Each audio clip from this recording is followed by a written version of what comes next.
நீங்கள் பார்த்து கொண்டிருப்பது நாட்டுக்கோட்டை நகரத்தார் டிவி.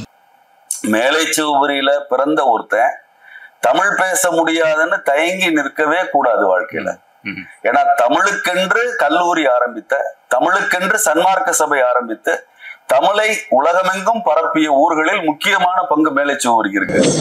வாழ்க்கை என்றால் ஆயிரம் இருக்கும், வாசல் தோறும் வேதனை இருக்கும், வந்த துன்பம் எதுவென்றாலும் ஆடி நின்றால் ஓடுவதில்லைனார், உனக்கும் கீழே உள்ளவர் கோடி நினைத்து பார்த்து நிம்மதி நாடுனார். இதெல்லாம் சார் வாழ்க்கையை ஒரு வரியில ஆழமா புரிஞ்சுக்கிட்டா, சிந்திக்க தெரிந்தால் அது மட்டுமே உன் வாழ்க்கைக்கு போதுங்கிற மாதிரி பாட்டு எழுதின ஒரே கவிஞர் கண்ணதாசன் தான்.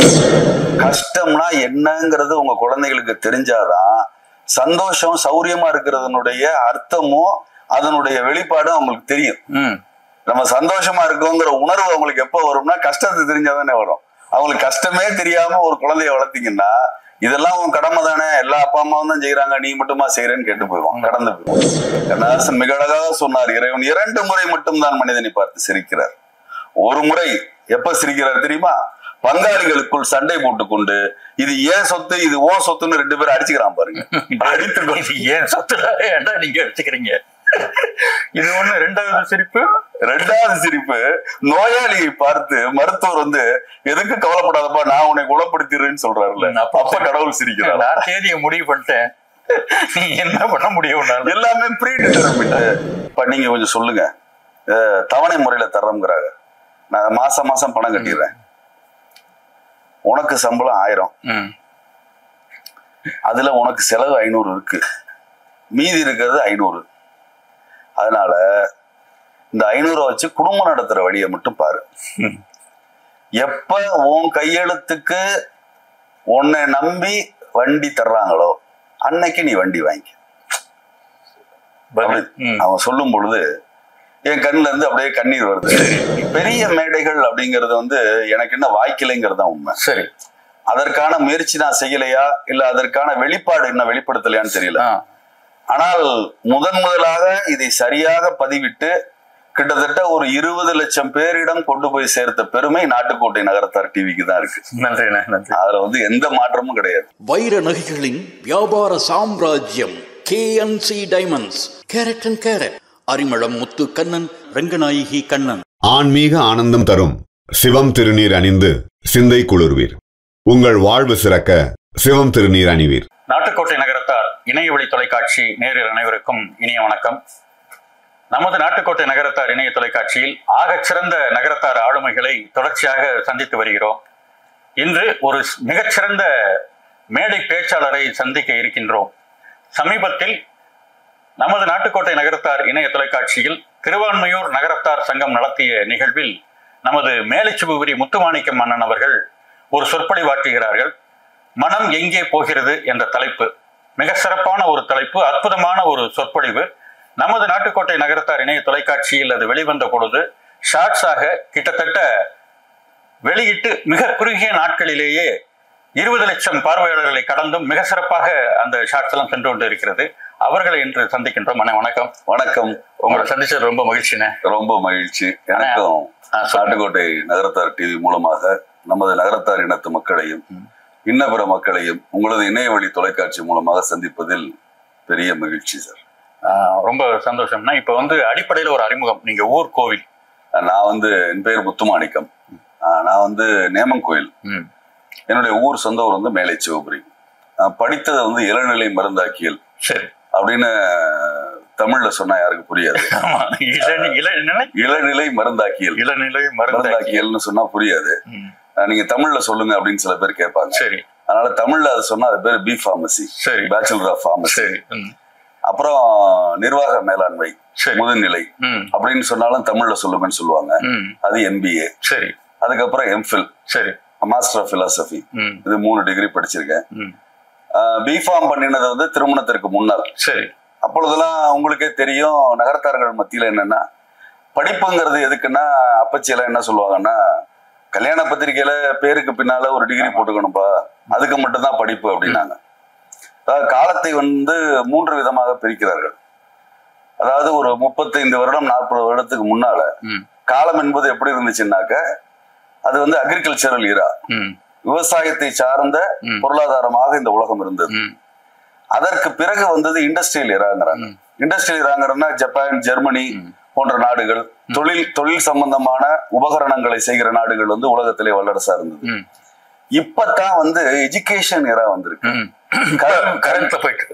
கரண்ட்ல போயிட்டு இருக்கிறது வந்து என்னன்னு பாத்தீங்கன்னா, கல்விதான் ஒரு மனிதனை வாழ்வில் தரம் உயர்த்தும், அடுத்த நிலைக்கு கொண்டு செல்லும் அப்படிங்கிற ஈரா இப்ப நடந்துட்டு இருக்கு. ஆனால் நான் திருமணம் செய்த பொழுது இண்டஸ்ட்ரியல் எரா நடந்துட்டு இருந்துச்சு. அப்போ வந்து தொழில் செய்பவர்கள் தான் முன்னிலைப்படுத்தப்படுவார்கள். தொழில் செய்வதற்கு ஏதோ ஒரு டிகிரி படிச்சிருந்தா போதும். பத்திரிகையில வந்து பேர் மொட்டையா போடாம பேருக்கு பின்னால ஒரு டிகிரி போட்டா போதும் என்கிற அளவிற்கு தான் என் தகப்பனார் வந்து எனக்கு அறிவுரை சொல்லி எனக்கு ஆக்சுவலா மெடிசன் கிடைச்சிச்சு அண்ணாமலை யூனிவர்சிட்டியில. அப்படியே? ஆமா. அந்த அளவுக்கு படிச்சிருந்தீங்க பிளஸ் டூ? ஆமா, பிளஸ் டூ படிச்சிருந்தேன். அதுக்கு வந்து என்னுடைய தகப்பனார் வந்து அப்ப மருத்துவம் வேண்டாம், மருத்துவம் சார்ந்த வேற ஏதாவது படிக்கலான்னு பாராமெடிக்கல் சயின்சஸ் சரி அப்படின்னு சொல்லி பி பார்மசி அப்படிங்கிற கோர்ஸ்ல வந்து என்னை சேர்த்து விட்டாங்க. சரி. ஊட்டியில JSS காலேஜ் ஆஃப் பார்மசில படிச்சேன். படிச்சு முடிச்சுட்டு 10 வருஷ காலம் நான் வந்து கல்யாணம் நடந்துருச்சு. எடுத்தோட TTK ஃபார்மால ஒர்க் பண்ணேன். இந்த வுட்வர்ட்ஸ் கிரேப் வாட்டர் எல்லாம் இருக்கு இல்லையா, அந்த கம்பெனில வந்து அப்பயே கேம்பஸ் இன்டர்வியூ, சரி, அதுல செலக்ட் ஆகி அங்க வேலை பார்த்தேன். அதற்கு பிறகு வந்து 10 வருஷம் கழிச்சு என்னுடைய மகன் வந்து பள்ளிக்கூடம் போகிற பொழுது அவனுக்கு போட்டியா நம்மளும் படிக்கணும் அப்படிங்கிற ஆர்வத்துல MBA என்ட்ரன்ஸ் எழுதினேன். சரி. சோ அவன் பரீட்சைக்கு போறப்ப நம்மளும் பரீட்சைக்கு போகணும், நம்மளை எப்பயுமே இளமையா வைத்துக் கொள்வதற்கு கல்வி மிகவும் உபயோகமா இருக்கும் அப்படின்னு இளைஞர்களோட தானே நம்ம போட்டி போடணும். சரி அப்படின்ட்டு MBA. ஆமா, அவரும் பரீட்சைக்கு போவாரு, நானும் பரீட்சைக்கு போவேன். நீ ஒழுங்கா எழுதிட்டு வான்னு நான் சொல்லுவேன், நீங்க ஒழுங்கா எழுதிட்டு வாங்கன்னு அவர் சொல்லுவார். சரி. அதற்கு பிறகு என்னுடைய பேரன் வந்து பள்ளிக்கூடத்துக்கு போனார். சரி. அவருக்கு நம்ம டஃப் கொடுக்கணும் அப்படின்னு MPhil ஜாயின் பண்ணேன். சரி. அவர் அமெரிக்கால இருக்காரு பேரன். சரி. அவர் அங்க அமெரிக்கால பரீட்சைக்கு போவாரு. நீங்க ஒழுங்கா எழுதிட்டு வாங்க ஐயான்னு அவர் சொல்லுவாரு. சரி. நீ ஒழுங்கா எழுதிட்டு வாப்பான்னு நான் சொல்லுவேன். சரி.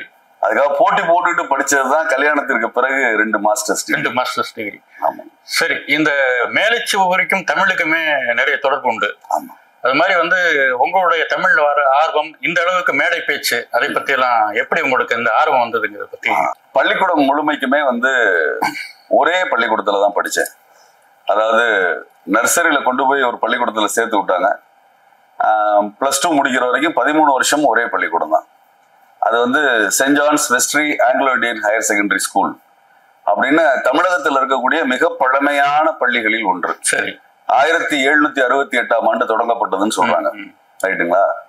அந்த பள்ளிக்கூடத்தோட சிறப்பு என்னன்னா, அங்க வந்து தமிழ்ல பேசினா ஃபைன் போடுவாங்க. சரி.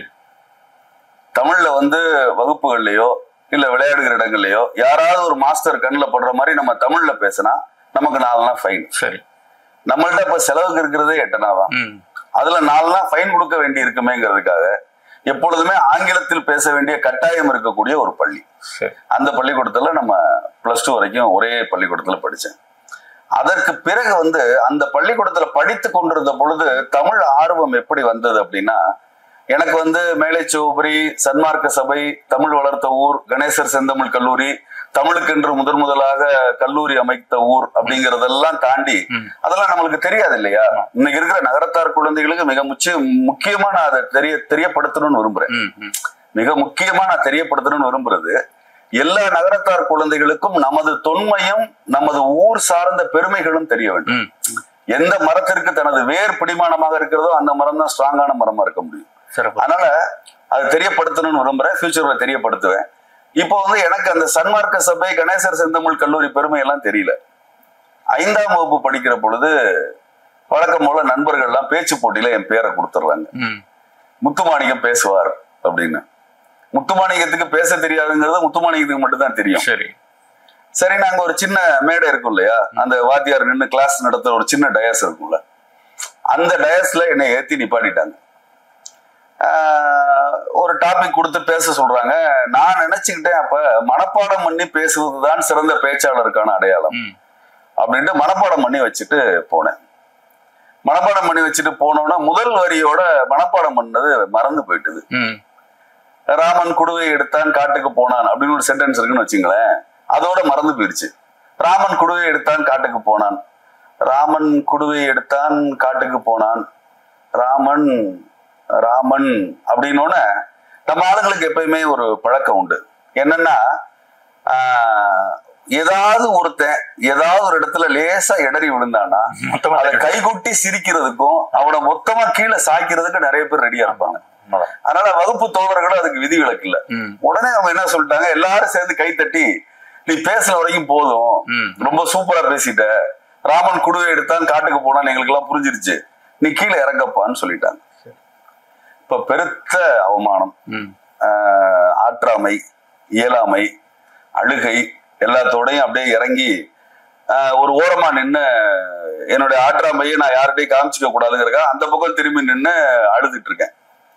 அப்போ என்னுடைய தமிழ் ஆசிரியர் என்னுடைய தோள்களை மெதுவாக தொட்டார். தொட்ட பொழுது நான் திரும்பி பார்த்தேன், அவர் பேரு திரு சுப்பிரமணியம் அப்படின்னு பேருங்க. அவர் திருக்களம்பூர்காரர். அவர் திருக்களம்பூர் நேட்டிவ்ங்கிறதே எனக்கு தெரியாது. அவர் என்னை தொட்டு, தம்பி நீ நகரத்தார் விட்ட பையன் தானே? ஆமாங்க ஐயா. எந்த ஊரு? மேலைச்சிவபுரி. மேலைச்சிவபுரியில பிறந்த ஒருத்தன் தமிழ் பேச முடியாதுன்னு தயங்கி நிற்கவே கூடாது வாழ்க்கையில. ஏன்னா தமிழுக்கென்று கல்லூரி ஆரம்பித்த, தமிழுக்கென்று சன்மார்க்க சபை ஆரம்பித்து தமிழை உலகமெங்கும் பரப்பிய ஊர்களில் முக்கியமான பங்கு மேலைச்சிவபுரிக்கு இருக்கு. அப்ப மேலைச்சூரில பிறந்துட்டு ஒருத்தர் தமிழ் பேசலைன்னா தான் தம்பி தப்பு. மேடை பேச்சு என்பது முழுக்க முழுக்க பயிற்சி சார்ந்தது. எந்த மேடையிலிருந்து நீ கீழே இறக்கி விடப்பட்டாயோ அதே மேடையில உன்னை கூப்பிட்டு பேசுற அளவுக்கு நீ வளரணும்னா அதை நீ தொடர்ந்து பயிற்சி பண்ணிட்டே இருந்தாதான் முடியும். பேசி பாரு, பேசி பழகு. தப்பா பேசுறான்னு கவலை இல்லை. ஒரு 2 வார்த்தைகள் தப்பா இல்லையா, தப்பா வந்துருச்சா, கோர்வையா இல்லையா, பரவாயில்ல, அதனால என்ன பரவாயில்ல. ஆனால் தொடர்ந்து பேசிக்கொண்டே இருந்தால், தொடர்ந்து மேடைகள்ல எந்த பேச்சு போட்டி இருந்தாலும் நீ பேரு கொடு அப்படின்னு சொல்லிட்டே வந்தாரு. ஒரு ஸ்டேஜ்ல அவர் கொடுத்த உற்சாகம் என்னை தமிழில் எந்த அளவிற்கு உயர்த்தியது என்றால், Tamil Nadu inter pharmacy college cultural festival நடந்துச்சு. ஆல் ஓவர் தமிழ்நாட்டில் இருக்கிற அனைத்து மருந்தியல் கல்லூரி, மருத்துவ கல்லூரிகளுக்கு இடையேயான போட்டியில கவிதை போட்டி, கட்டுரை போட்டி, பேச்சு போட்டி, தமிழ் 3லும் முதலாவதாக முத்துமாணிக்கம் பெயர் வரக்கூடிய அளவிற்கு சிறப்பு வந்ததுன்னா அதுக்கு காரணம் அன்றைக்கு எனக்கு அந்த ஆசிரியர் கொடுத்த உற்சாகம். நீங்க எந்த அளவுக்கு பயிற்சி எடுத்துக் கொள்கிறீர்களோ, எந்த ஜோனரை புடிச்சு போறீங்களோ, அதாவது முழுக்க முழுக்க கண்டென்ட்டா இருக்கணும்ன்ற நெசசிட்டி கிடையாது. ஓரளவுக்கு கண்டென்ட் இருந்து அதை வெளிப்படுத்துகிற விதம், அதை சொல்லுவதில் ஏற்படுகிற சுவாரஸ்யம். இப்ப நான் சமீபத்துல பேசியிருந்த அந்த திருவான்மியூர் பேச்சை கூட நீங்க ரீல்ஸா எடுத்து போட்டீங்க. அதை போட்டிருக்கிறதுல கூட நிறைய பேர் சொன்னாங்க, இவர் நேர இருந்து பாக்குற மாதிரியே சொன்னாரு, பார்த்த மாதிரியே சொல்றாரு, இதெல்லாம் நடந்தது, எப்பயோ நடந்தது, இவர் பார்த்த மாதிரியே சொல்றாருன்னா சார் அப்படி சொன்னதுதான் சுவாரஸ்யமா இருக்கும். அதாவது அதை ஒரு டாக்குமெண்ட்ரி மாதிரி நான் சொன்னேன்னு வச்சுங்களேன். இப்பொழுது இவர் இப்படி உட்கார்ந்தார், இப்படி பேசி கொண்டிருந்தார், எழுந்து போய்விட்டார் அப்படின்னு சொன்னோம்னா அதுல எந்த சுவாரஸ்யமும் இருக்காது. அவர் உட்கார்ந்த தோரணை, அவர் செருமியது, அவர் பேசியது, எந்த இடத்துல ஆசுவாசப்படுத்தி கொண்டார் என்பது, இதெல்லாம் சேர்த்து சொன்னாதான் அதுல கேட்கறதுல ஒரு சுவாரஸ்யம் இருக்கும், போய் ரீச் ஆகும். அதனாலதான் அப்படி சொன்னேன். அதே மாதிரி இன்னொன்னு என்ன சொன்னாங்கன்னா, நகரத்தார்களை பத்தி எல்லாம் பேசிருக்கீங்க, கண்ணதாசனை பத்தி நீங்க பேசவே இல்லையே அப்படின்னு சில பேர் கமெண்ட் கொடுத்திருந்தாங்க. அதுக்கும் இந்த நேரத்துல பதில் சொல்லிடலாம் அப்படின்னு நினைக்கிறேன். என்னன்னா, கண்ணதாசன் மேல மிகப்பெரிய ஈர்ப்பும் மிகப்பெரிய மரியாதையும் கொண்டவன் நான்.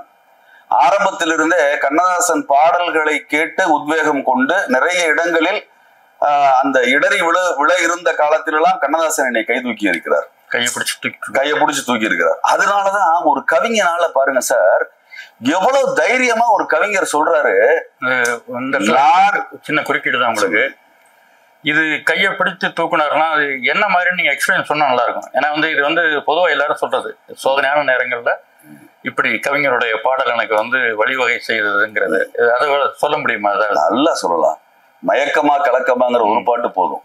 அந்த ஒரு பாட்டிலே வாழ்க்கை என்றால் 1000 இருக்கும், வாசல் தோறும் வேதனை இருக்கும், வந்த துன்பம் எதுவென்றாலும் வாடி நின்றால் ஓடுவதில்லைனர். அதாவது ஒரு காலத்துல கல்லூரியில் மொத்தமாக என்னுடைய நண்பர்கள் எல்லாரும் என்னை நிராகரித்த காலத்துல, அப்போ ஒரு மனசுல ஒரு வெக்ஸ் வந்துடும். ஏன்னா இந்த பக்கம் பேரண்ட்ஸோடய நம்ம நெருங்கி பழக முடியாது, நெருங்கி பழகுற நண்பர்களும் நம்மளை நிராகரிக்கிறாங்கிற பொழுது, ஒரு நாள் நான் ஊட்டிக்கு போயிட்டு இருக்கேன் பஸ்ல, மேட்டுப்பாளையம் பஸ் ஸ்டாண்ட்ல ரொம்ப கூட்டம். ஒரு பஸ்ல அப்படி இப்படி இடம் பிடிச்சி உட்காந்து அந்த டயர்ல நின்றுட்டு இருந்த டயர்ல எப்பயுமே அந்த முன்னாடி இருக்கிற கம்பி இருக்கு இல்லையா, அந்த கம்பியில நம்ம இப்படி தலையை வச்சு படுத்திருப்போம். அப்படி படுத்திருக்கிற பொழுது கீழே யாரோ ஏதோ சாப்பிட்டுட்டு போட்ட ஒரு பேப்பர் கிடந்தது. அந்த பேப்பர் வந்து சுவாமி விவேகானந்தரின் அறிவுரைகள் அப்படிங்கிற ஒரு புத்தகத்தினுடைய ஒரு தாள். அந்த தாள்ல வந்து மேலாக இருந்த ஒரு வரி இருக்கு. அந்த வரி என்ன சொல்றதுன்னா, எவரிடமிருந்தும் எதையும் எதிர்பார்க்காது. நான் உறுதியாக சொல்வேன், உனது கடந்த கால வாழ்க்கையை நீ திரும்பி பார்த்தேயானால் எப்பொழுதும் பிறரிடமிருந்து உதவி பெற முயற்சி செய்ததையும் அப்படி எதுவும் வராமல் போனதையும் தான் காண்பாய். அப்படி வந்த உதவிகள் எல்லாம் உனக்குள் இருந்து வந்தவையாகத்தான் இருக்கும்னார். சார், ரொம்ப ஆழமா சிந்திக்க வேண்டிய கருத்து. நம்ம எப்பொழுதுமே பிறரிடமிருந்து ஏதாவது கிடைக்கும், அவங்கள்ட்ட இருந்து ஏதாவது சகாயம் பண்ணுவாங்க, நமக்கு ஏதாவது விதத்துல உதவுவாங்கிறதுனாலயே நிறைய பேர் ஐஸ் வச்சு தாஜா பண்ணியே வாழ வேண்டிய ஒரு வாழ்க்கை வாழ்ந்துட்டு இருக்கோம். அப்படி வாழ தேவையில்லை என்கிறார் விவேகானந்தர். எவரிடமிருந்தும் எதையும் எதிர்பார்க்காது. நான் உறுதியாக சொல்வேன், உனது கடந்த கால வாழ்க்கையை திரும்பி பார்த்தேயானால் எப்பொழுதும் பிறரிடமிருந்து உதவி பெற முயற்சி செய்ததையும், சார் ஏதாவது பண்ணுங்க சார், சார் நீங்க ஏதாவது பார்த்து பண்றீங்களா, உதவி பெற முயற்சி செய்ததையும் அப்படி எதுவும் வராமல் போனதையும் தான் காண்பாய். அப்படி ஏதாவது உதவிகள் வந்திருந்தால் அது உனக்குள் இருந்து வந்தவையாகத்தான் இருக்கும்னாரு. நமக்குள்ள இருந்து வந்த உதவியாத்தான் இருக்கும். நீங்களே திங்க் பண்ணிருப்பீங்க, நீங்களே அதுக்கு ஒரு சொல்யூஷன் கண்டுபிடிச்சிருப்பீங்க, சரி இப்படி அடிச்சா இது கிளிக் ஆகும்னு இருப்பீங்க, அந்த இது வந்து கிளிக் ஆயிருக்கும். உனக்குள்ள இருந்து வந்த அந்த ஒரு பேப்பரை பார்த்த உடனே ஊட்டியில போய் இறங்கி நேரா அந்த சேரிங் கிராஸ்ன்னு ஒரு ரோடு இருக்கு, அங்க போயிட்டு ஒரு புத்தக கடையில சுவாமி விவேகானந்தர் அறிவுரைகள் புத்தகம் வாங்கி, ஊட்டியில உங்களுக்கே தெரியும் வரிசையா ஸ்டோன் பெஞ்சஸ் நிறைய போட்டிருப்பாங்க, அதுல ஒரு பெஞ்சில உட்காந்து முழுமையா அந்த புத்தகத்தை படிச்சேன். அப்ப அதனுடைய விலை 2 ரூபாய். இப்ப வந்து எல்லா வீட்டு குழந்தைகளுக்கும் அந்த புத்தகத்தை நான் ஸ்ட்ராங்கா ரெக்கமெண்ட் பண்றேன். விவேகானந்தரின் அறிவுரைகள் மிக மிக குறைவான விலையில் உள்ள புத்தகம். அதில் உள்ள கருத்துக்கள் கோடி பெறும், ஆனா அதனுடைய விலை வந்து மிக மிக குறைவாக இருக்கிறது. காரணம் எல்லாருக்கும் போய் ரீச் ஆகணுங்கிறதுக்காக அந்த புத்தகத்தை வாங்கி அதுல உள்ள செய்திகள்ல விவேகானந்தர் சொல்றாரு, நான் மொத்தமாக சொல்லிய அத்தனை வேதங்களில் இருந்தும் சாராம்சத்தை எடுத்து உங்களுக்கு கொடுக்கவில்லை. உபனிஷத்துகளில் இருந்து தைரியம் என்கிற ஒரு செய்தியை, வலிமையை பற்றி மட்டும்தான் பேசுகிறேன். இன்னைக்கு நிறைய குழந்தைகள்கிட்ட இல்லாதது வந்து வலிமை தானே, மன வலிமை இல்ல, உடல் வலிமை இல்ல.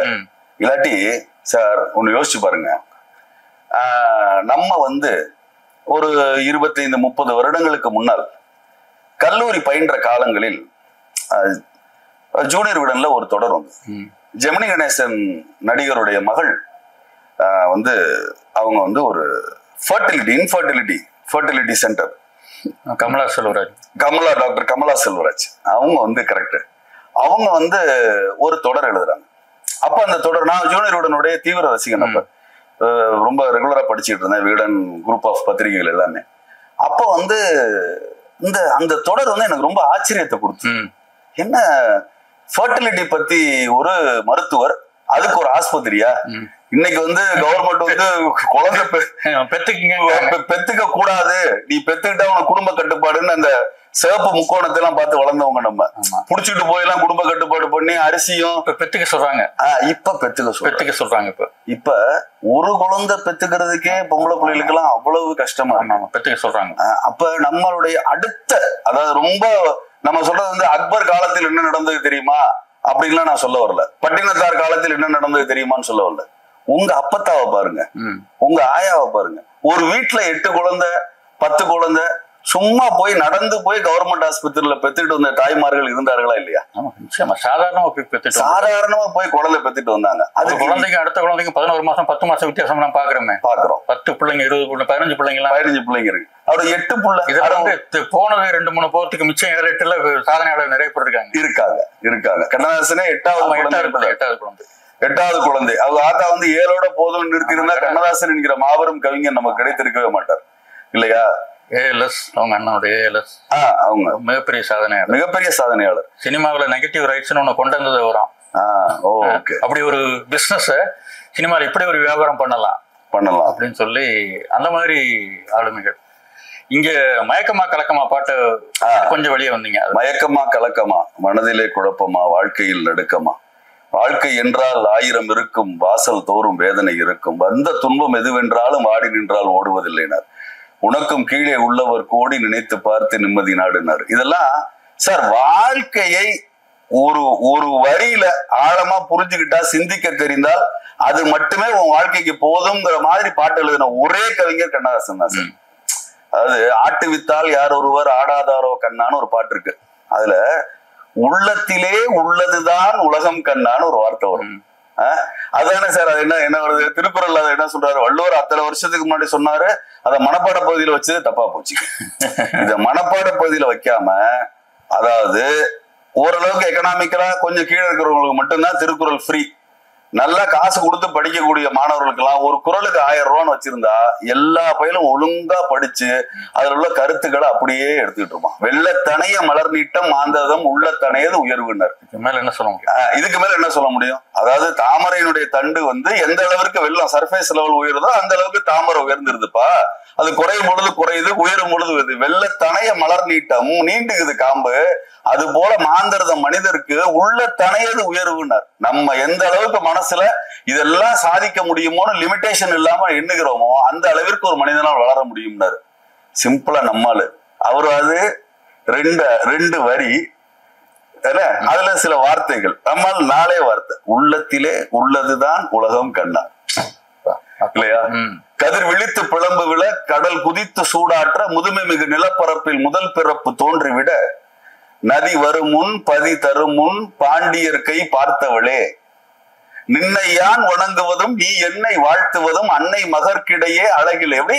அன்னை மகற்கிடையே அழகில்லை என்பதனால் உன்னை வளர்த்து வரும் முன்புகழ் சேர் தென்புலவர் தம்மை வாழ்த்துகிறேன் தமிழ் புலவர் வாழியரோனர். சார் என்ன சொல்றாரு?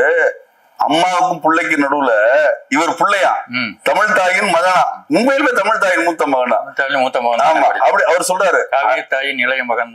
நின்னை யான் வணங்குவதும் நீ என்னை வாழ்த்துவதும் அன்னை மகற்கிடையே அழகில்லை என்பதனால் உன்னை வளர்த்து வரும் முன்புகழ் சேர் தென்புலவர் தம்மை வாழ்த்துகிறேன் தமிழ் புலவர் வாழியர். அந்த அளவுக்கு தமிழ் எளிமையோட வந்திருக்கு. யாரும் புரிஞ்சுக்கிற அளவு பெரிய விஷயம். ஆமா, அதாவது எளிமைப்படுத்தி சொல்றதுங்கிறது ஒண்ணு. அவரு வெவ்வேறு வடிவம் எடுப்பாரு கண்ணதாசன். அது ஒரு மிகப்பெரிய ஆச்சரியமாக இருக்கும். அதாவது ஒரு ஸ்டேஜ்ல உமர் கயாம் சொல்றா. உமர் கயாம் என்கிற ஒரு மிகப்பெரிய கவிஞர் இருந்தார். அவர் சொல்றாரு, give me a beautiful girl and a bottle of wine, I will make a desert into a paradise என்று சொல்கிறான். அதே மாதிரி நம்ம என்ன சொல்றாரு? பொன்னருவி பின்னி வரும் மன்னமையில் மேடை புன்னகை முகங்கள் என மின்னும் மலர் வாடை அன்னமென தென்றல் வரும் ஆடி இளம் கோடை என்னுடன் இருந்ததொரு கன்னிமையில் பேடை. அதாவது நான் எந்த கவிஞனுக்கும் உலகத்தில் இருக்கிற எந்த ஜானர்ல சார் வெவ்வேறு ஜானர் ஒரு மனிதனுடைய வாழ்க்கையில் எந்த சம்பவம் நடந்தாலும் என்னுடைய பாடல் ஒலிக்கும்னு சொல்லக்கூடிய எவ்வளவு தைரியம் வேணும் சார். பிறப்பிலிருந்து இறப்பு வரைக்கும் எல்லாத்துக்குமே பாட்டு, எல்லாத்துக்கும் பாட்டு இருக்கு. அதாவது வீட்டுக்கு நீங்க மருமகளை அழைச்சிட்டு வந்தாலும் அதுக்கு கண்ணதாசன் பாட்டு இருக்கு. வீட்டுல இருந்து மருமகளை கிளம்பி போயிட்டாலும் அதுக்கு கண்ணதாசன் ஒரு பாட்டு இருக்கு. ஒரு மனிதன் வாழ்க்கையில டிஜெக்ட் ஆனாலும் கண்ணதாசன் ஒரு பாட்டு இருக்கு. வாழ்க்கையில வெற்றி அடைந்தாலும் கண்ணதாசன் ஒரு பாட்டு இருக்கு. கண்ணதாசன் மிக அழகாக சொன்னார், இறைவன் 2 முறை மட்டும்தான் மனிதனை பார்த்து சிரிக்கிறார். ஒரு முறை எப்ப சிரிக்கிறார் தெரியுமா? பங்காளிகளுக்குள் சண்டை போட்டுக்கொண்டு இது ஏன் சொத்து இது ஓ சொத்துன்னு 2 பேரும் அடிச்சுக்கிறான் பாருங்க. அடித்து ஏன் சொத்து நீங்க அடிச்சுக்கிறீங்க. இது ஒண்ணு. ரெண்டாவது சிரிப்பு நோயாளியை பார்த்து மருத்துவர் எதுக்கு கவலைப்படாதப்பா நான் உன்னை குணப்படுத்திடுறேன்னு சொல்றாருல்ல, அப்ப கடவுள் சிரிக்கிறார். நான் தேதியை முடிவு பண்ணிட்டேன், நீ என்ன பண்ண முடியும், எல்லாமே ப்ரீ டிட்டர்மின்ட். இதுல பாருங்களேன், நிறைய ஆச்சரியம் இருக்கு. அவர் சொன்னதுல நோயாளியை பார்த்து கடவுள் நோயாளியை பார்த்து குணப்படுத்துன்னு சொல்கிற மருத்துவரை பார்த்து கடவுள் சிரிக்கிறான்னு சொல்றாரு. இந்த கடவுள் எவ்வளவு சூட்சமமானவர் அப்படிங்கறத சொல்றாரு பாருங்க. 9 ஓட்டை வைத்து அதிலே ஒரு துளி காற்றை வைத்து சந்தையிலே விற்று விட்டான் ஒருவன், அவன் தடம் தெரிந்தால் அவன் தான் இறைவன். 9 ஓட்டை வச்சாரா, அதுல ஒரு துளி காத்து உள்ள போன காத்து வெளியே வந்தாதான் அவன் மனுஷன், இல்லாட்டி அது பாடி. அவ்வளவு முடிஞ்சு. 9 ஓட்டை வைத்து அதில் ஒரு துளி காற்றை வைத்து சந்தையிலே விற்று விட்டான் ஒருவன். சந்தையில வித்துட்டான், இதான் உலகம், இந்த உலகம் தான் அவன் சந்தை. ஓடி போயிரு போ, நீ போயிட்டு ஒரு 60 வருஷம் 70 வருஷம் 80 வருஷம் ஆயுள் வரைக்கும் என்ன உண்டு அனுபவிச்சுட்டு வா. அதன் தடம் தெரிந்தால் அவன் தான் இறைவன். இல்லைங்களா? பெரிய விஷயம் தான். அந்த அளவிற்கு மிகப்பெரிய தத்துவங்களை மிக அழகாக எளிமையாக, இதை விட எளிமையாக சொல்ல முடியாது. சுஜாதா சார் சொல்லுவார், சார் ஓரளவுக்கு மேல அறிவியலை வந்து எளிமைப்படுத்தினால் அது மழுப்பலாயிருன்றுவார். எந்த கட்டுரைகள்ல சுஜாதாவின் கட்டுரைகள் எழுதுறாரு. ரொம்ப தெளிவு, அற்புதமான விஷயமா இருக்கு. ஆமா, ஒரு குவாண்டம் தியரி, ஒரு இதுல ஏதோ ஒரு முக்கியமானது ஒன்று படிக்கிறீங்க, ஒரு கொஞ்சம் கன்ஃபியூஸ்டா இருக்குன்னா அது கன்ஃபியூஸ்ட் ஸ்டேட்ல தான் இருக்கும். அதுக்கு மேல அதை எளிமைப்படுத்தினால் அது மழுப்பலாகி விடும்பாரு. ஆனால் கண்ணதாசனை போல் வாழ்க்கையை எளிமைப்படுத்தி சொன்ன கவிஞர்கள், மனிதர்கள், அவரெல்லாம் வந்து உள்ளபடியே பிரபஞ்ச சக்தியோட நேரடி தொடர்பு இல்லாமல் ஒரு 8ஆம் வகுப்பு படித்திருந்த 8ஆம் வகுப்பு மட்டுமே படித்திருக்கக்கூடிய ஒரு மாணவரால் இன்னைக்கு வந்து அவர் 8ஆம் கிளாஸ் இல்ல 80ஆம் கிளாஸ் படிச்சிருக்கிற மாணவரால கூட படிக்க அந்த அளவுக்கு பாட்டு எழுத முடியாது. 80ஆம் கிளாஸ்ங்கிற உதாரணத்துக்கு சொல்றேன். எத்தனை மாஸ்டர்ஸ் டிகிரி எடுத்திருந்தாலும், எவ்வளவு தமிழ்ல படிச்சு கரை தேர்ந்த கை தேர்ந்த ஆளாக இருந்தாலும், கண்ணதாசனை போல் ஒரு செய்தியை சுவீகரித்து கொண்டு அதை வெளிப்படுத்திய மனிதர்கள் இந்த உலகத்தில் யாரும் இல்லை. அவர் செட்டிநாட்டுக்கு கிடைத்த பொக்கிஷம். நகரத்தார்கள் என்றைக்கும் பெருமையாக குறிப்பிட்டு சொல்லக்கூடிய. சார், இப்போ ஒரு உதாரணம் எடுத்துங்க. ஜி தமிழ்ல வந்து சரிகமபான ஒரு நிகழ்ச்சி, அதுல இந்த பையன் திவினேஷ் தான் வந்து டைட்டில் வின்னர் இந்த தடவை. அவன் பாடின பாட்டெல்லாம் மக்களை இம்ப்ரெஸ் பண்ணதுக்கு காரணம் கண்ணதாசன். அவன் பெரிய குரல் வளமோ ஸ்ருதி சுத்தமோ இல்ல அற்புதமான கமகங்களோட பாடுனானோ அப்படிங்கறதெல்லாம் தாண்டி இன்றைய இளைய தலைமுறை ஜாஸ்தி கேட்காத பாட்டு அது அவனுக்கு பிடிக்குது. அவன் பாடும்போது வேற ஒரு ஜனருக்கு போகுது. அத வந்து ரசிக்கிற அளவுக்கு இருக்கு பாருங்க வார்த்தைகள். ஆமா, அங்க உட்கார்ந்து இருக்கிற ஒரு 16 வயசு பொண்ணு தலையாட்டுது, ஒரு 80 வயசு தாத்தாவும் தலையாட்டு தெரியும். அது ஏற்கனவே அந்த பாட்டை கேட்டிருப்பார். ஆனா அந்த 16 வயசு புள்ள கேட்டிருக்க வாய்ப்புகள் குறைவுண்டு. ஆசை, கோபம், களவு கொண்டவன் பேச தெரிந்த மிருகம், அன்பு, கருணை, நன்றி கொண்டவன் மனித வழியில் தெய்வம். என்ன வார்த்தைங்க, முடிஞ்சு போச்சு இல்ல. அதனால கண்ணதாசனை பற்றி குறிப்பிடாமல் இருந்ததற்கு நீங்கள் யாரும் வருத்தப்பட வேண்டாம். ரொம்ப நேரம் பேசிட்டேன். அழைத்தாலும் கண்ணதாசனை பற்றி எவ்வளவு நேரம் வேண்டுமானாலும் பேசுவதற்கு நான் தயாராக. கண்ணதாசன் ஜேர்னல் கொடுத்துட்டீங்கன்னா மணிக்கணக்கில் பேசுவீங்க. மனதிற்கு மிக நெருக்கமான கவிஞர். இப்போ நீங்க ஸ்கூல் டேஸ் முடித்து காலேஜ் டேஸ் முடிச்சு எல்லாம் வந்துட்டீங்க. அதன் பிறகு நீங்க நிறைய பெரிய மேடைகள் எல்லாம் பேசியிருப்பீங்கல்ல, அந்த சம்பவங்களை பத்தி. பெரிய மேடைகள் அப்படிங்கறது வந்து எனக்கு என்ன வாய்க்கலைங்கிறது தான் உண்மை. சரி, அதற்கான முயற்சி நான் செய்யலையா இல்ல அதற்கான வெளிப்பாடு என்ன வெளிப்படுத்தலையான்னு தெரியல. ஆனால் முதலாக இதை சரியாக பதிவிட்டு கிட்டத்தட்ட ஒரு 20 லட்சம் பேரிடம் கொண்டு போய் சேர்த்த பெருமை நாட்டுக்கோட்டை நகரத்தார் டிவிக்கு தான் இருக்கு. நன்றி. அதுல வந்து எந்த மாற்றமும் கிடையாது. நான் எத்தனையோ மேடைகள்ல பேசியிருக்கேன், கல்லூரிகள்ல பேசியிருக்கேன். இதெல்லாம் பெருமைக்காக சொல்லல, நான் நிறைய பேசியிருக்கேன் சார் அப்படின்ற பெருமைக்காக சொல்லல. அதை சரியாக பதிவிட்டு இன்னைக்கு டிஜிட்டல் மீடியாங்கிறது அவ்வளவு பவர்ஃபுல்லா இருக்கு. நீங்க சாதாரணமா நினைச்சிட முடியாது. அதாவது நம்ம வந்து ஒரு அப்பா காலத்திலயோ ஐயா காலத்திலயோ வியாபாரத்துல விளம்பரம்னு வச்சுங்களேன், ஒரு நோட்டீஸ் அடிச்சு கொண்ட எல்லாருக்கும் கொடுப்போம், இல்ல பேப்பர்ல விளம்பரம் கொடுப்போம் இல்லையா. இன்னைக்கு ஒரு பேப்பர்ல விளம்பரம், இல்ல ஒரு மேகசின், ஒரு விகடன், துக்ளக்கு, நக்கீரன் மாதிரி பத்திரிகைகள்ல விளம்பரம், இல்ல வேற ஏதாவது ஒரு நோட்டீஸ் அடிச்சு கொடுக்கறது, பேப்பர்ல இன்சர்ட் வைக்கிறது, இந்த மாதிரி விளம்பரங்கள்லாம் இன்னைக்கு வழக்கொழிஞ்சு போயிடுச்சு. இன்னைக்கு வந்து ஒருத்தர் மேடை பேச்சு பேசி அதை 7 நாட்களுக்குள் 20 லட்சம் பேர் பார்க்க முடியும் என்றால் அது டிஜிட்டல் மீடியா மாதிரியான ஒரு பவர்ஃபுல்லான மீடியாவில் மட்டும்தான் முடியும். இன்னைக்கு டிஜிட்டல் மீடியா அவ்வளவு பவர்ஃபுல் ஆயிடுச்சு. சரி நம்பிக்கை. சரி, இப்ப நம்ம பொதுவான அரங்குகள்ல, நம்ம சமூகம் சார்ந்த நிகழ்வுகள்ல உங்களை பேச அழைக்கிறப்போ என்ன மாதிரி நீங்க வந்து? தாராளமா. நம்ம சமூகம் சார்ந்த நிகழ்வுகள் எந்த கல்லூரி, எந்த சமூகம் சார்ந்த நிகழ்வுகளா இருந்தாலும் சரி, பொது வெளியில நான் ஏற்கனவே பேசிட்டு தான் இருக்கேன். ஆனால் என்னை வந்து டிஜிட்டல் மீடியால ஒரு 20 லட்சம் பேர் பார்க்கிற அளவுக்கு கொண்டு வந்து சேர்த்ததுனால இப்போ வந்து நம்ம பேசுவோமா இல்லையாங்கிற மாதிரியான தயக்கம்ல எல்லா இடத்துலயும் எங்க கூப்பிட்டாலும் நான் பேசுவேன். சரி, அதனால அது வந்து தொடர்ச்சியா இது வந்து ப்ரொஃபஷனல் தனியா ஒதுக்கி நல்லா தாராளமா பண்ணலாம். ஏன்னா இது வந்து என்னுடைய ஆரம்ப காலத்துல இருந்து என்னுடைய விருப்பமாகவும் என்னுடைய பேஷனாகவும் இருந்துச்சு. அதுக்கப்புறம் நீங்க ஒரு ட்ரெடிஷனல் பிசினஸ், நாட்டுக்கோட்டை நகரத்தார் சமூகம்ங்கிறது உங்களுக்கே தெரியும். நம்ம வளர்ந்த காலத்துல 1990கள் எல்லாம் தொழில் செய்வதுதான் மிகப்பெரிய ஒரு வலிமையாக பார்க்கப்பட்டது. மேடை பேச்சாளருங்கிறதுக்கு பெரிய ஸ்கோப் இல்ல, அப்ப கிடையாது. நம்ம ஏற்கனவே நீங்க சொன்ன மாதிரி சில மேடை பேச்சுகளுக்கு வந்து தேங்காய் முடியும் வாழைப்பழமும் மட்டும்தான் சன்மானம்ங்கிற அளவுலாம் இருந்திருக்கு. தேங்காய் மூடி வக்கீலுங்கிற மாதிரி தேங்காய் மூடி பேச்சாளருங்கிற அளவுக்கு தான் இருந்திருக்கு. அப்போ ஒரு தாய் தகப்பன் எப்படி மேடை பேச்சுக்கோ இதுக்கோ நம்மள அனுப்புவாங்க. எப்ப போய் என்ன தேங்காய் மூடி சம்பாரிச்சுட்டு வர போறியா, இல்ல ஒரு சீப்பு வாழைப்பழம் தருவாங்க, அதை வாங்கி வீட்டுல என்ன பண்றதுன்னு கேட்பாங்க.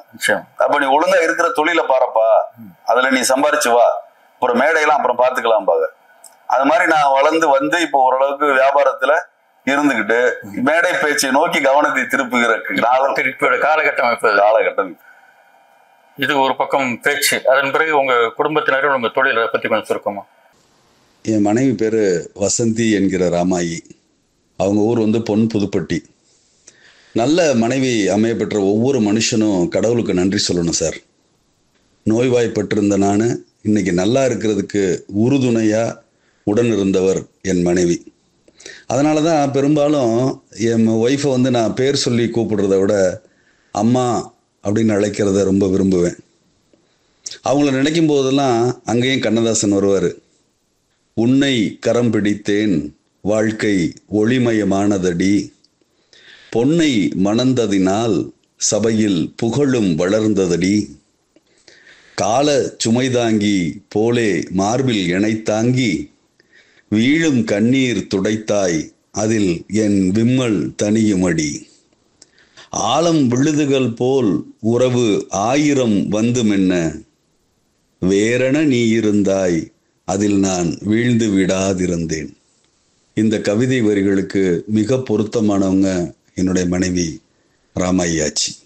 என்னுடைய அக்கா திருமதி செந்தாமரை சுப்பையா, இவங்களும் நான் உடம்பு சரியில்லாமல் இருந்தப்ப ஒரு அம்மா மாதிரி கூட இருந்து பார்த்துக்கிட்டே இருந்தாங்க.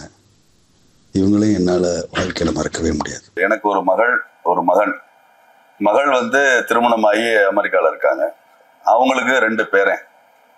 அவங்க கிட்டத்தட்ட ஒரு மாப்பிள்ளை வந்து 15 வருஷத்துக்கு மேலே அமெரிக்காவில் இருக்காங்க. இவங்க திருமணமானதுலேருந்து என் பெண்ணும் அங்கே தான் இருக்கிறார். 2 பேரைங்களும் அங்கே தான் பிறந்திருக்காங்க. அப்புறம் என்னுடைய மகன் வந்து பிஎஸ்சி டெக்ல வந்து பிஇ சிவில் பண்ணிட்டாரு. அப்புறம் MBA SSNல பண்ணியிருக்காரு. இப்போ திருமணத்திற்காக காத்து கொண்டிருக்கிறார். மகிழ்ச்சி, ரொம்ப மகிழ்ச்சி. நான் செய்து கொண்டிருக்கிற தொழில் வந்து ஸ்டேஷனரி பிஸ்னஸ். இது வந்து அண்ணாமலை பேப்பர் ஸ்டோர் அப்படிங்கிற பேர்ல பண்ணிட்டு இருக்கேன். Annamalai paper store, Annamalai stationary.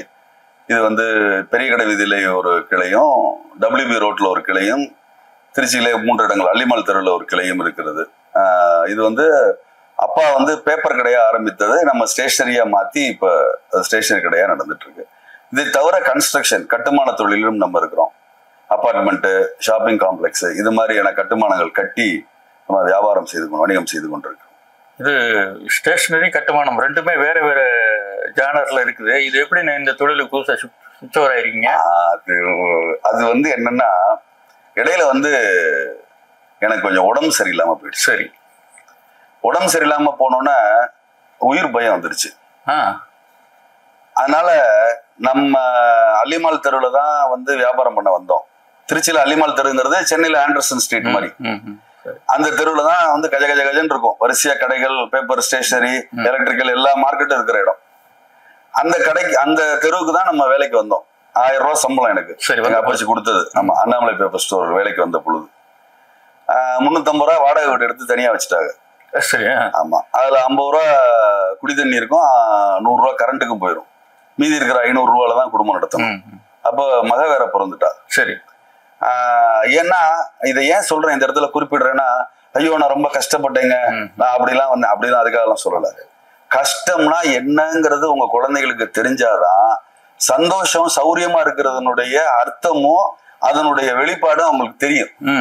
நம்ம சந்தோஷமா இருக்கோங்கிற உணர்வு அவங்களுக்கு எப்ப வரும்னா கஷ்டத்தை தெரிஞ்சாதானே வரும். அவங்களுக்கு கஷ்டமே தெரியாம ஒரு குழந்தைய வளர்த்தீங்கன்னா, இதெல்லாம் உன் கடமை தானே, எல்லா அப்பா அம்மாவும் தான் செய்யறாங்க, நீ மட்டுமா செய்யறேன்னு கேட்டு போயிடுவான், கடந்து போயிடுவான். அதனால எங்க அப்பாச்சி வந்து அதுல ரொம்ப தெளிவா இருந்தாங்க. அப்ப எங்களுக்கு வீடு இருந்துச்சு, அதுல மாடி போர்ஷன் காலியா தான் இருந்துச்சு.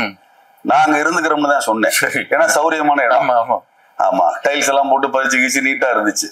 எங்க அப்பச்சி அதெல்லாம் இல்லப்பா, எய்தாப்புல ஒரு சந்துக்குள்ளார ஒரு வீடு உனக்கு பாத்திருக்கேன், அங்க போய் நீ தனியா இருந்துக்கிட்டாங்க. என்னன்னா அந்த வீடு வந்து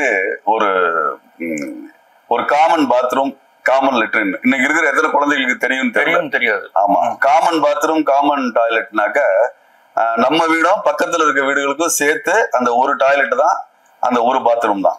சோ இது சில நேரங்கள்ல கையில வாரிய வச்சு நிக்க வேண்டிய நேரம்லாம் வந்துடும். அதுல வந்து என்ன பியூட்டினாக்க, அங்க வந்து பக்கத்து வீட்டுல வந்து ஒரு டிரைவர் ஒருத்தர் குடியிருந்தாரு. அவரு வந்து பாத்ரூம் யூஸ் பண்றாரு அப்படின்னா நம்ம வெளியதான் நிக்கணும். அந்த ரெஸ்ட் ரூம் வந்து எப்படி கட்டப்பட்டதுன்னா, கரெக்டா ஒரு ஆள் உட்கார வச்சு கட்டின மாதிரியே கட்டியிருப்பாங்க. உட்கார வச்சு சுத்தி சோறு எடுத்தா எப்படி இருக்குமோ அதே மாதிரி இருக்கலாம். அதாவது நம்ம போய் அந்த ரெஸ்ட் ரூம்ல இருக்கும் பொழுது நமக்கு ஏதாவது கொஞ்சம் டயர்டா இருந்துச்சு, கொஞ்சம் ஆயாசமா இருந்துச்சுன்னா நம்ம அப்படியே கண்ணை மூடி சாஞ்சோம்னா கூட நம்ம கீழே விழுக மாட்டோம், சோறுல தான் இருக்கும். ஒரு சேர்ல உட்கார்ந்து இருக்க மாதிரியே ஒரு ஃபீலிங்ல தான் இருக்கும். அந்த மாதிரி ஒரு இதெல்லாம் எதுக்காக சொல்றேன்னா, இதுல நகைச்சுவையும் இருக்கிறது, கடந்து வந்த பாதையின் வலியும் இருக்கிறது.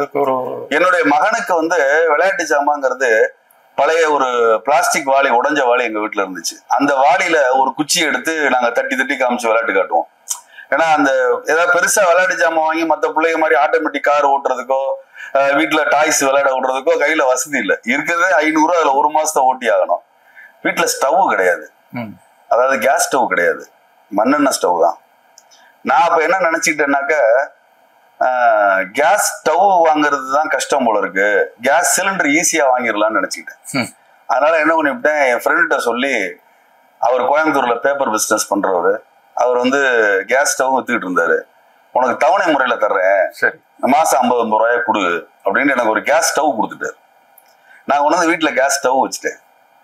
கேஸ் ஸ்டவ் வச்சுட்டு அப்புறம் தான் எனக்கு தெரியுது சிலிண்டர் வாங்குறது தான் கஷ்டம், கேஸ் ஸ்டவ் ஈஸியா வாங்கிடலாங்கிறத எனக்கு அப்பதான் புரிஞ்சு.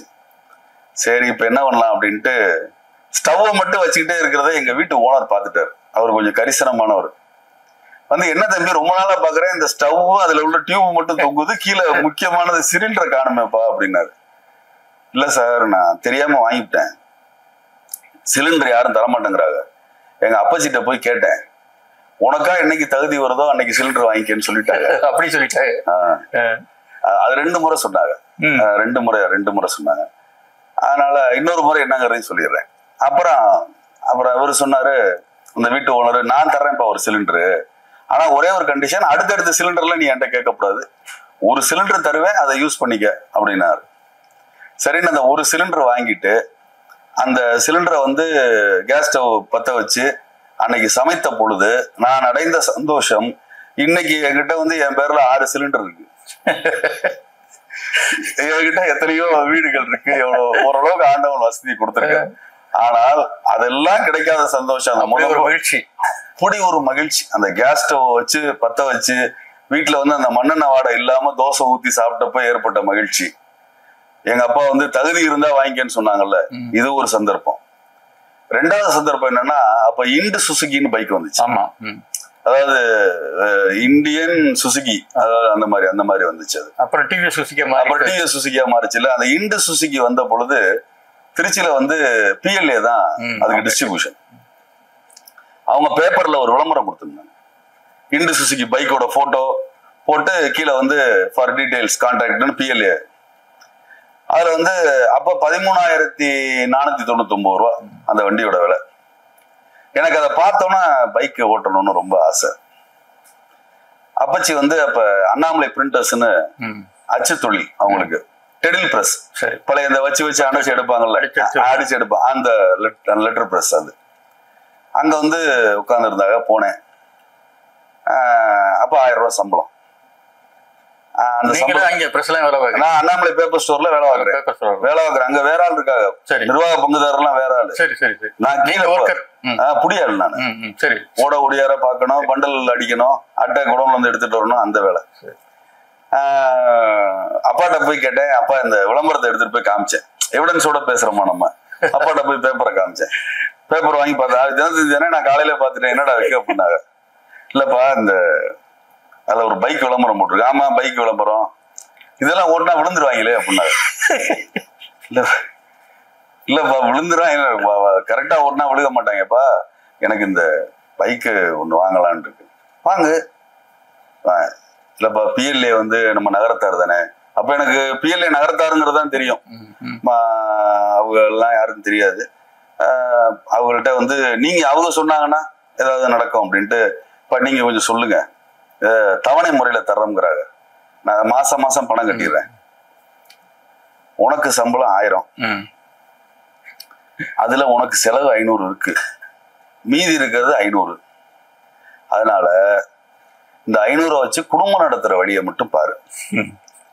எப்ப உன் கையெழுத்துக்கு உன்னை நம்பி வண்டி தர்றாங்களோ அன்னைக்கு நீ வண்டி வாங்கி.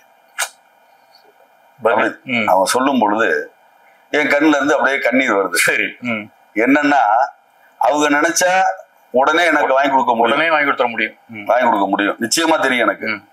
ஆனால் உன் கையெழுத்துக்கு என்னைக்கு தகுதி வருதோ அன்னைக்கு நீ உனக்கான பொருளை வாங்கிக்க அப்படின்னு சொன்னதுனால அதுக்கப்புறம் நான் வந்து ஒரு 14-15 கார் வாங்கியிருக்கேன். ஒவ்வொரு காருமே எங்க அப்பச்சிட்ட வண்டி மாத்தும் பொழுது போய் காரை நிப்பாட்டிட்டு, நான் வாங்கிட்டு போய் காரை நிப்பாட்டிட்டு எங்க அப்பச்சி வீட்டுல போய் கூப்பிட்டு அப்பா கார் வாங்கிட்டேன் அப்படின்னு சொல்லுவேன். ஏன்னா அவங்க அன்னைக்கு சொன்ன வார்த்தை, உன் தகுதிக்கு என்னைக்கு உனக்கு கார் வாங்குறதுக்கு யோக்கியதை வருதோ, உன் கையெழுத்துக்கு என்னைக்கு அந்த மரியாதை இருக்கோ அன்னைக்கு நீ வாங்கிக்க. அப்பா கையெழுத்துக்கு மரியாதை இருக்குங்கிறக்கா கலர் எப்படி இருக்கு பாருங்க அப்பா, பிடிச்சிருக்கான்னு கேட்பேன். சரி, என் கையெழுத்துக்கு மரியாதை வந்திருக்குன்னு சொல்லாம அப்ப அந்த கலர் எப்படி இருக்கு பாருங்கப்பா, வந்து பாத்துட்டு நல்லா இருக்குப்பா, நல்லா இருக்கும்பா. அந்த முனைப்பை, அதாவது இதை வந்து அன்னைக்கு சொல்லலைன்னா இந்த முனைப்பு உங்களுக்கு இருந்திருக்காது. கண்டிப்பா இருக்காது.